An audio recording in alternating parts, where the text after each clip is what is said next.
Hi everyone. So this is Emma Fleur, as you can see, and I'd like to share my identity text. So first, of course, I have to start with my family. So compared to other average American families in this time period, I have a fairly large family. I have a family of six with my parents, my older sister here, my twin sister, and my younger brother. So I grew up in Portsmouth, Rhode Island, and as kind of the place of my childhood, my youth. Um, it's definitely the place that formed me. For those of you who don't know, Portsmouth is a bedroom community.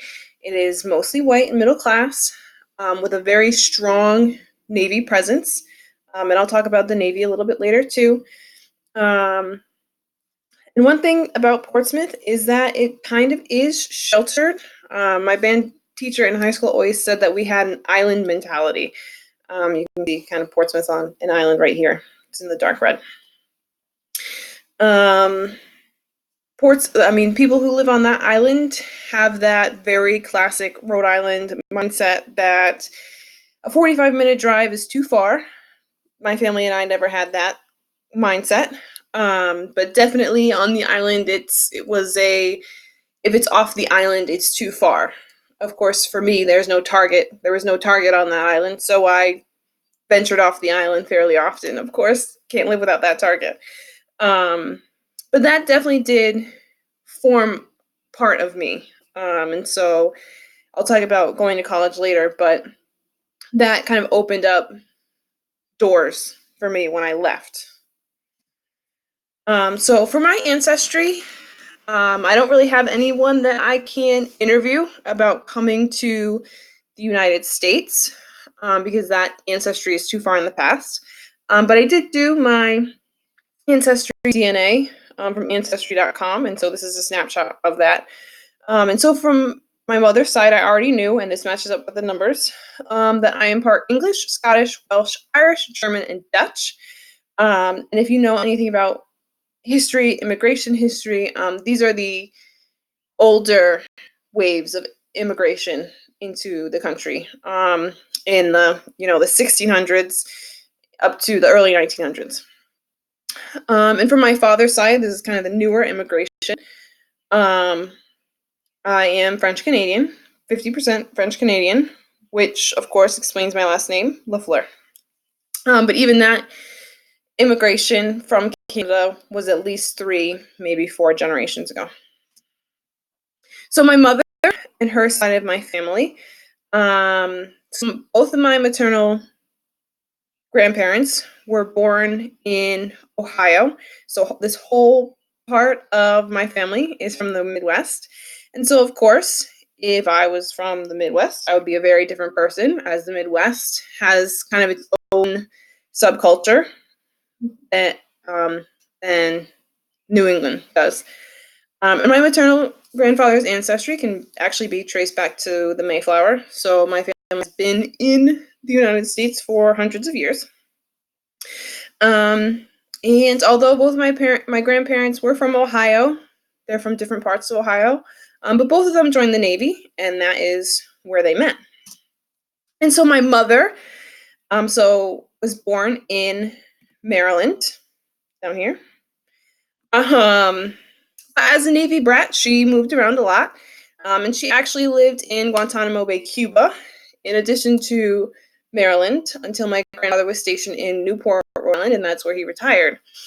And so instead of interviewing my mother about kind of the coming to America, I instead interviewed her about the coming to New England and the life that led her to where she is now. And of course, if she had never found her way to New England, she would never have met my father. And then here I am. So I asked her about what life was like as a Navy brat. What did she like? What didn't she like? And she said that she liked that Navy bases were always small communities, especially the one in Cuba. She remembers the one in Cuba very vividly. And so while she always hated moving and losing all of her friends, whenever she moved to a new area, there were always a bunch of neighborhood kids who were also Navy brats that were waiting to meet kind of the new kids on the block. Um, and so her losing all of her friends when she moved was something I related to. Um, because Portsmouth, Newport is still a heavy Navy place. And so we always had in school Navy brats coming in and out of the school. And I somehow always ended up getting really, really close to the Navy brats, and then always losing them. So I was kind of on the receiving end of kind of what my mother experienced in her life, which is on the other end of that. Um, and then she talked about Cuba. Um, she loved her time in Cuba. Of course, in Cuba in the 1970s, they kind of stayed on the Navy base. You could not leave and actually experience real Cuba. It was dangerous for Americans. But she said on the base, she knew everyone. I mean, she was 8 years old, but she could hitchhike and catch a ride home. And there was always something for her to do, and she still finds people that she knew back on Gitmo, as she calls it, on Facebook. And so I kind of would be remiss if I talked about my identity without talking about my grandfather. And he passed away when I was 11, which was almost 14 years ago now, but he really shaped me as a person. I mean, both my parents worked full time. My father actually, growing up, he worked his full-time job and both weekend days at AAA, just to try to, make ends meet. So my grandfather was the one who put us on the bus in the morning, took us off the bus in the afternoon, and he was the one that took care of my siblings and I in the summer when we didn't have school. So my grandfather was a Vietnam veteran, but by the time I was born, he was retired from the Navy and completely retired, no other jobs. And so by spending so much time with him growing up, I learned so much from him. My values are kind of what his values were, what respect looks like, that we have to earn our keep. Growing up, if we were making something, if we were cleaning something, we all had to help. And if we didn't help, then we couldn't reap the rewards of whatever it was we got after we helped.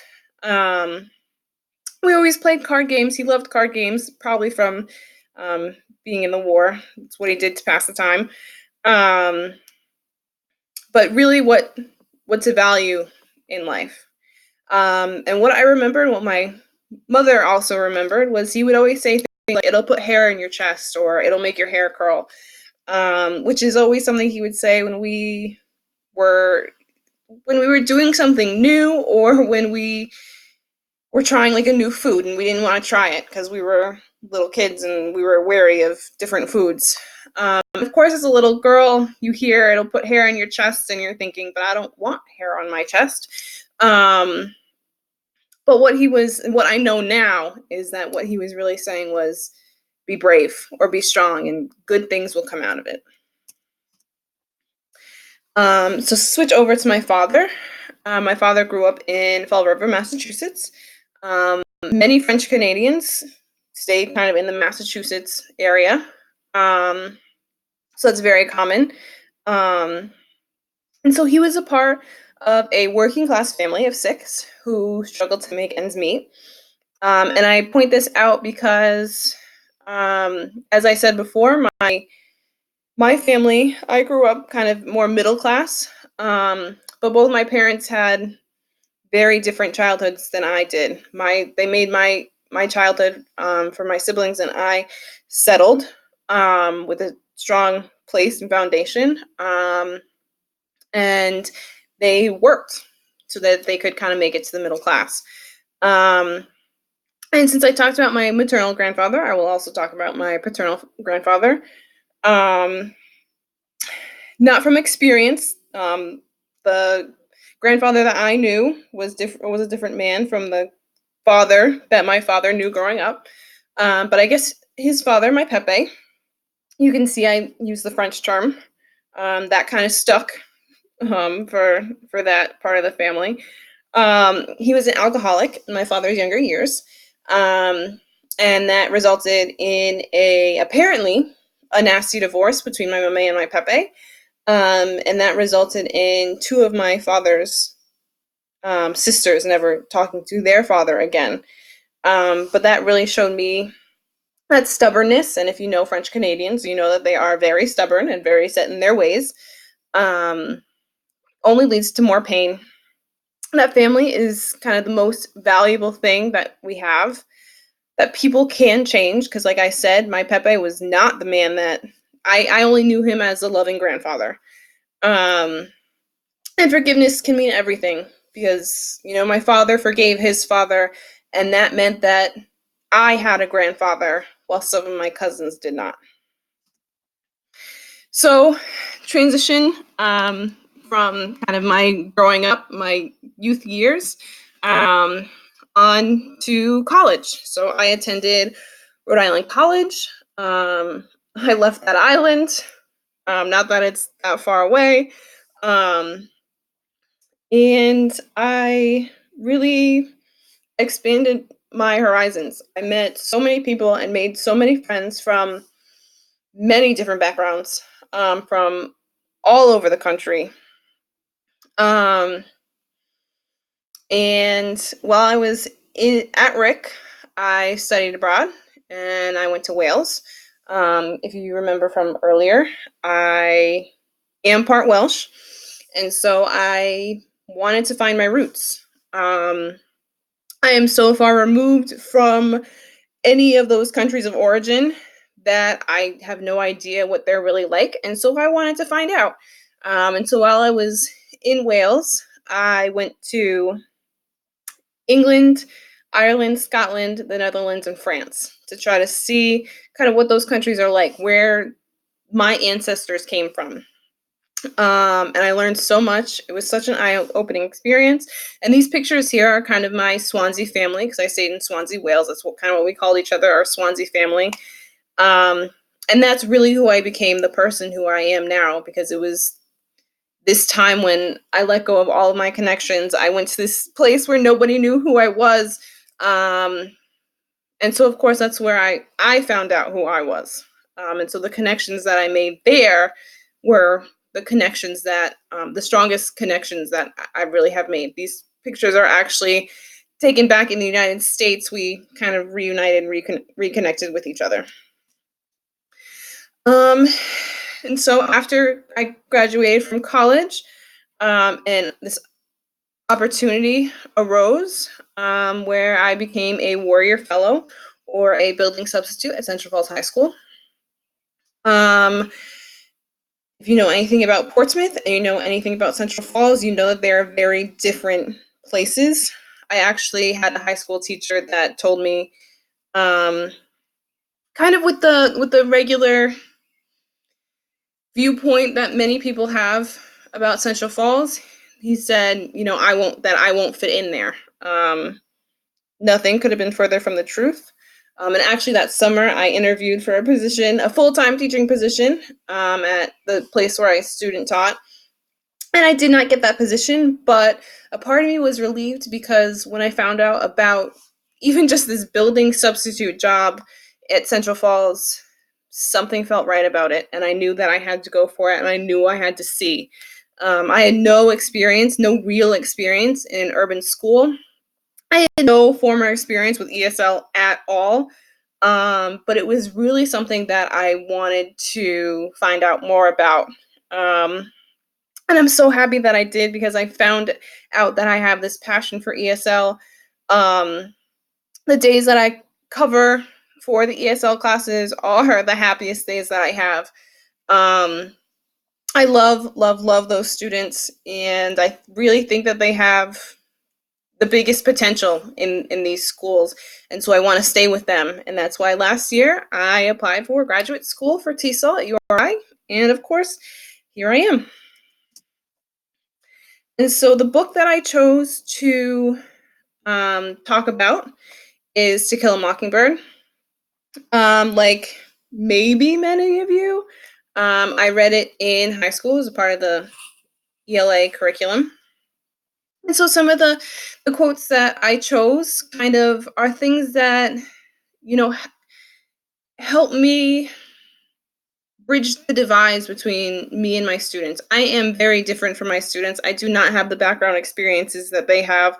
I am white, blonde hair, blue eyed, whose, like I said, ancestry has been in America for hundreds of years.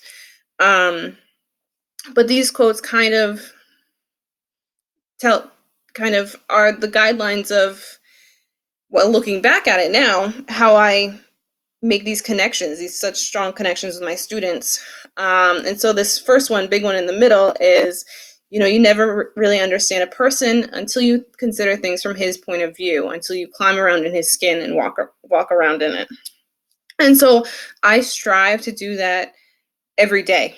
I know that I cannot understand my students, understand kind of what they're doing, what they're going through, until I try to see the world the way they see it. I try to understand their experiences, their culture, everything like that, and their language, which I'm trying to do. They teach me so much language all the time. I love it. And so this next quote is, people generally see what they look for and they hear what they listen for. And so that is kind of a reminder for me to put my own culture biases aside, look at what they are, so that I'm not trying to find things in my students. I'm just trying to, see them for who they are, not see them for who I think they are. And this last one is kind of related. Scout is talking about Boo Radley at this point in the book, if you've read the book, and she says Atticus, he was real nice. And he says most people are a scout when you finally see them. So this reminder that, when you take the time to get to know people, most people are good people. You just have to take the time to see things from their point of view and really understand where they're coming from. And so on this next slide is just the page numbers, the citations of where those quotes came from. But of course, for that other quote, I actually use the part at the end of the book where Scout is actually going through her whole story through Boo Radley's eyes, and really actually kind of standing in his shoes and walking around in them. And so the song that I chose, which I'm actually not going to play, it does use just one small piece of strong language at the very beginning. So that's why I'm going to kind of save it. You can watch it on your own time. But I love this artist, and I really love this song. It really is about kind of being yourself, and taking the time to just kind of really be yourself, kind of be that crazy person that we all are. And that I think that makes our connections to our students much stronger, because they see us as human. And so that's this reminder to me to, take the time to make some noise and let them see me as a human being. And that's it. That's the end of my identity text. Thank you for watching, and I look forward to seeing yours.